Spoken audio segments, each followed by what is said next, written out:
নমস্কার বন্ধুরা, আর জি কুকিং চ্যানেলে আপনাদের সবাইকে স্বাগত। আজ নিয়ে হাজির হলাম পেঁপের পরোটা রেসিপি নিয়ে। আমি 3টে পেঁপে নিয়েছি। পেঁপেগুলো আমি মোটা করে খোসা ছাড়িয়ে কেটে ধুয়ে নিয়েছি। পেঁপেগুলো আমি গ্রেট করে নিয়েছি দানা দানা করে। আমি সেটা আর আপনাদেরকে দেখালাম না, ভিডিওটা অনেক বড় হয়ে যেত। ঠিক এরকম দানা দানা করে গ্রেট করে নিতে হবে। গ্যাসে কড়াই বসিয়ে গরম করে তেল দিয়ে দিচ্ছি। আর তেল গরম করে দিয়ে দিচ্ছি জিরে ফোড়ন, আর দেবো হাফ চামচ হিং, দিয়ে দিচ্ছি আদা কুচি আর কাঁচা লঙ্কা কুচি। আদা আর কাঁচা লঙ্কাটা বেশ কিছুক্ষণ ভালো করে ভেজে নেব, সুন্দর একটা গন্ধ বেরোনো পর্যন্ত। খুব ভালো করে ভেজে নিয়ে এর মধ্যে আমি গ্রেট করা পেঁপেগুলো দিয়ে দিচ্ছি। পেঁপেটা দিয়ে খুব ভালো করে কষাতে হবে। ভালো করে নেড়েচেড়ে দিয়েছি। এবার ঢাকা দিয়ে দেব 5 মিনিটের জন্য ধিমে আঁচে। 5 মিনিট পরে ঢাকাটা খুলে নিচ্ছি। আর পেঁপেটাতে আমি জল ব্যবহার করব না, ঢাকা দিয়ে দিয়ে পেঁপেটা সেদ্ধ করে নেব। আর যেহেতু গ্রেট করা, সেদ্ধ হতেও বেশি টাইম লাগবে না। এবার দিয়ে দিচ্ছি পরিমাণ মতো হলুদ, স্বাদ মতো লবণ। ভালো করে নেড়েচেড়ে আমি মিশিয়ে নেব। ভালো করে নেড়েচেড়ে মিশিয়ে আমি আবারও 5 মিনিটের জন্য ঢাকা দিয়ে দেব। তো বন্ধুরা, আমার রেসিপিগুলো ভালো লাগলে অবশ্যই আমার চ্যানেলটি সাবস্ক্রাইব করার অনুরোধ রইল। আর যারা ফেসবুক থেকে দেখছেন তাদের অনুরোধ রইল আমার ফেসবুক পেজটি ফলো করার জন্য।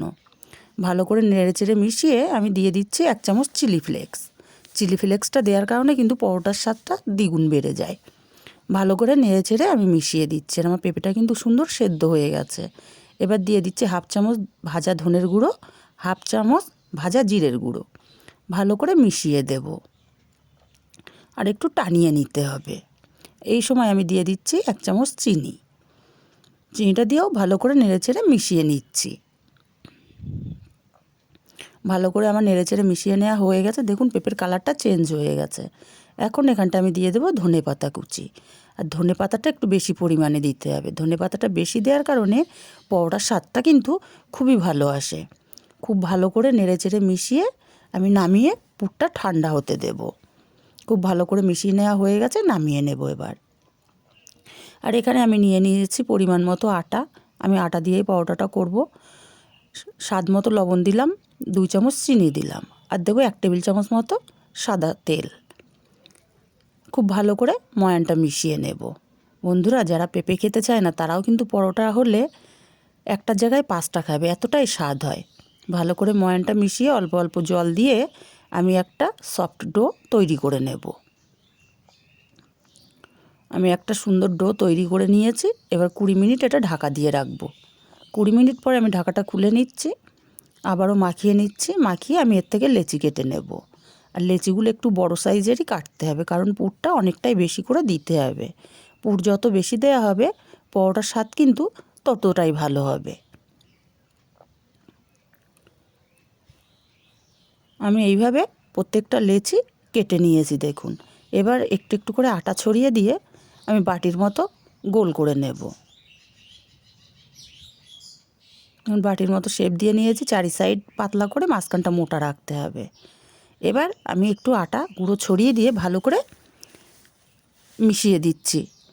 দিয়ে এর মধ্যে আমি পুর দিয়ে দিচ্ছি। আর পুরটা কিন্তু আমি বেশি পরিমাণেই দিচ্ছি। এখানটায় চেপে চেপে আমি 2 চামচ পুর দিয়ে দিলাম।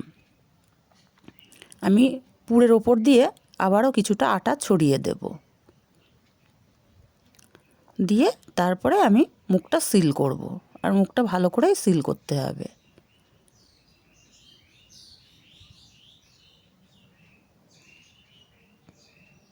এই আটাটা দেওয়ার কারণে কিন্তু হাতেও পুরটা লেগে যাবে না। খুব ভালো করে মুখটা আমি সিল করে নিচ্ছি।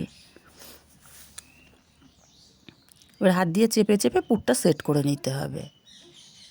এবার হাত দিয়ে চেপে চেপে পুরটা সেট করে নিতে হবে। বেশ সুন্দর সেট হয়ে যাবে। আমি আরেকটা করে দেখিয়ে দিচ্ছি। আটার গুঁড়ো দিয়ে বাটির মতো শেপ দিয়ে নিলাম। আবারও ভেতরে আমি কিছুটা আটা ছড়িয়ে দেব। আর এই আটা দেওয়ার কারণে কিন্তু ভেতরে আর পুরের ওপরে পরোটাটা সুন্দর ফুলবে। এই কারণেই কিন্তু আটাটা দেয়া।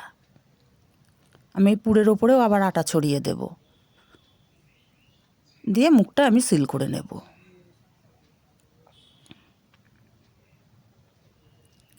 এইভাবে আমি প্রত্যেকটা পরোটা রেডি করে নেব। একবার হলো বাড়িতে বানিয়ে দেখবেন, অসাধারণ হয় খেতে। শুধুই পরোটা খাওয়া হয়ে যায়, অন্য কিছুই লাগবে না যদি একটু টমেটো সস দিয়ে পরিবেশন করা যায়।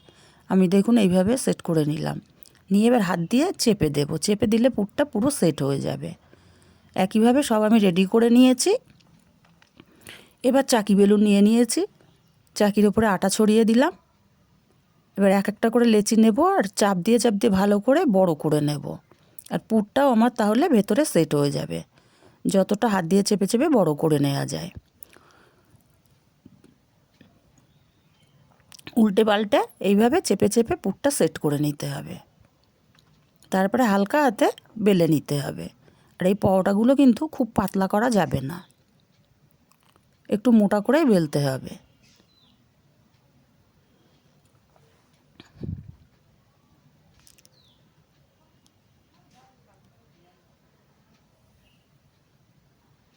আমি এইভাবে পরোটাটা বেলে নিলাম, এবার তুলে নিচ্ছি। আমি আর একটা বেলে আপনাদেরকে দেখিয়ে দিচ্ছি। প্রথমে হাত দিয়ে চেপে পুরটাকে সেট করে নিতে হবে, তাহলে কিন্তু পুরটা একদম সাইড দিয়ে বেরোবে না। চাপ দিলে পুরটা ভেতরে সুন্দরভাবে সেট হয়ে যায়। আমি এইভাবে বেলে নিয়েছি। এবার আমি গ্যাসে তাওয়া বসিয়ে দিয়েছিলাম আগে থেকে গরম করে। এবার একটা করে পরোটা দেবো আর ভেজে নেব। আপনারা চাইলে কিন্তু 2-3টে করেও পরোটা ভেজে নিতে পারবেন। সেই ক্ষেত্রে এক পিঠ ভেজে নিয়ে তারপরে দিতে হবে, দুটো একসাথে দেওয়া যাবে না। আমি উল্টে পাল্টে ভেজে তারপরে তেল দিচ্ছি, আগে তেল দিয়ে ভাজলে হবে না। আর পরোটাটা উল্টে পাল্টে একটু সাইডে চেপে দিলে পরোটা কিন্তু সুন্দর ফুলবে। একটু সাইডগুলো চেপে দিতে হবে।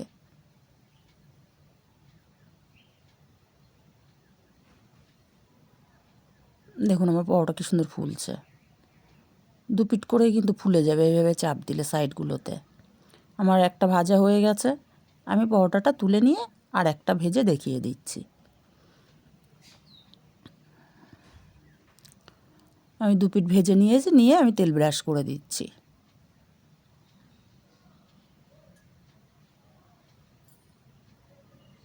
এই পাশেও আমি তেল ব্রাশ করে দিচ্ছি। আর এই যে হলুদ দাগটা দেখছেন, এটা কিন্তু আমার পুর বেরোয়নি।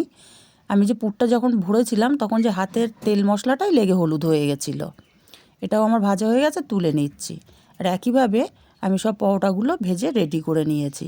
তৈরি হয়ে গেল দারুণ স্বাদের পেঁপের পরোটা। ভালো লাগলে লাইক কমেন্ট করবেন।